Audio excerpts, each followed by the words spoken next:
Landkortene i dag de er meget præcis opmålte, fordi man har fået hjælp fra satellitter og fra luftfotos. Men før man havde muligheder for at bruge det, så det var før eller efter, først efter 1760, man ikke brugte satellitter og luftfotos.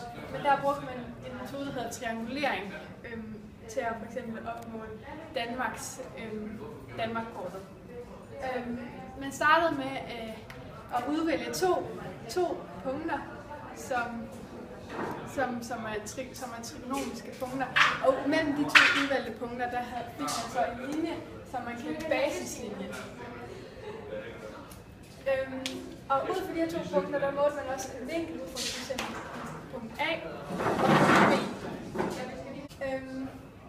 Og så kan man så ved hjælp, så har man så jo vores basislinje, som er en linje, og vores to vinkler. Og for at udregne de resterende sider i den her trekant, der kan man bruge sinusrelationerne.